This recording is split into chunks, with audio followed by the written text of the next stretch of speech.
কয়েকদিন যাবৎ মাছ কিনবো এই জন্য অ্যাকাউন্ট থেকে টাকা তুলতেছি আর মাছ কিনা হচ্ছে না, সেই টাকাগুলো অযথা খরচ করতেছি। মাছ কেনার বাজারের কথা বলে অনেকগুলো টাকা এমনি অযথা নষ্ট করে ফেললাম। আসসালামু আলাইকুম বন্ধুরা, আমি রমজান ঢাকা থেকে বলছি। কেমন আছো তোমরা? নিশ্চয়ই ভালো আছো। আজকে যেহেতু কাজ নাই আর আমি বাসায় আছি, এই জন্য দুপুরবেলা ভাবলাম একটু বাইরে যেয়ে ঘুরে আসি নদীর পাড়ে। ব্যস্ততার কারণে অনেকদিন যাবৎ নদীর পাড়ে যাওয়া হয় না। আগে তো রেগুলার নদীর পাড়ে যাওয়া হয়তো, নদীর পাড়ে না গেলে তো ভালোই লাগতো। আমার বাসার সাথেই নদী, তারপরও নদীর পাড়ে যাওয়া হচ্ছে না। আগে রেগুলার যাইতাম, ওখানে আড্ডা মাড্ডা দিতাম, এখন আর যাওয়া হচ্ছে না। নদীর পাড়ে যেহেতু ওয়াকওয়ে আছে, যে দেখি এত পরিমাণে রোদের ভিতরে ওখানে হাঁটাই যাচ্ছে না। আমি মনে হয় বের হয়েছিলাম 12:30টার দিকে, আর ওই সময় কিন্তু একদম ভরা দুপুর ছিল, প্রচুর পরিমাণে রোদ ছিল। এই ভরা রোদের ভিতর দেখি কতগুলি কাপল প্রেম করতেছে রোদের ভিতর দাঁড়িয়ে দাঁড়িয়ে। আমি বন্ধুকে ফোন দিছিলাম, 3-4 জন বন্ধু চলে আসলো। পরে নদীর ঘাটে বসে বসে 3 জনে আড্ডা দিলাম আমরা। ওখান থেকে আড্ডা শেষ করে গেছিলাম একটু মাছের বাজারে মাছ দেখতে। আসলে আজকে মাছ কেনার ইচ্ছা ছিল না, দেখতে গেছিলাম। পরে একটা মাছ নিয়ে যাই, নিয়ে যে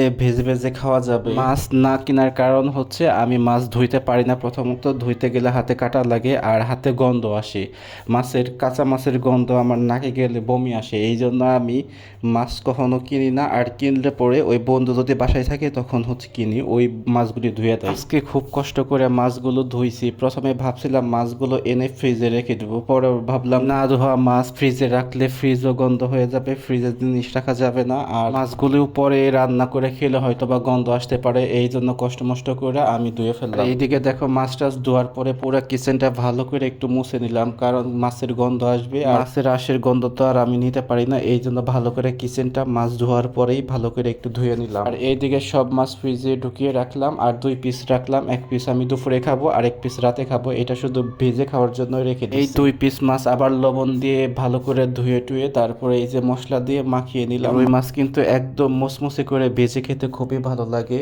আর দেখো আমি চুলায় কিন্তু অলরেডি তাওয়া দিয়ে দিছি, তাওয়ার ভিতর তেলটাও গরম হয়ে গেছে, আর মাছগুলোও দিয়ে দিলাম। মাছগুলো চুলায় বসিয়ে দিয়ে আমি কয়টা পেঁয়াজ কুচিয়ে নিচ্ছি আর কাঁচা মরিচ, কারণ মাছ ভাজার সাথে যদি পেঁয়াজ মরিচ না থাকে তাহলে কিন্তু ভালো লাগবে না। আমাদের বাসায় যখন যাই তখন আম্মা মাছ ভাজে, একদম মুসমুসে করে মাছ ভাজে আর সাথে পেঁয়াজ মরিচ ভাজে, এত খেতে মজা লাগে। আর এইদিকে দেখো আমি চুলায় মাছ আর পেঁয়াজগুলো ভাজতে দিয়ে চলে আসলাম রুমের ভিতরে একটু ঝাড়ু দিতে, কারণ আমার প্রচুর ক্ষুধা লাগছে, এই জন্য একটু তাড়াহুড়ো করতেছিল। আর মাছগুলো যেহেতু মুসমুসি করে ভাজবো, এই জন্য চুলার ফ্লেমটা আস্তে দিয়ে আসছি, কারণ আস্তে আস্তে দিলে মাছগুলো একদম মুসমুসে হবে। যেহেতু মাছ ভাজা শেষ হইতে একটু সময় লাগবে, এই জন্য তাড়াতাড়ি করে রুমগুলো বাসাগুলো একদম ক্লিন করে নিচ্ছি। প্রথমে ভাবছিলাম একটু মফ করে দিব, পরে চিন্তা করলাম না, আজকে আর মফ করবো না, পরে করব। মাছগুলো দেখে বোঝা যাচ্ছে না মসমসে হচ্ছে ক্যামেরাতে, বাস্তবে কিন্তু আসলে মাছটা খুবই মসমসে হয়েছে। আমি অনেকক্ষণ ভরে কিন্তু মাছটা ভাজছি।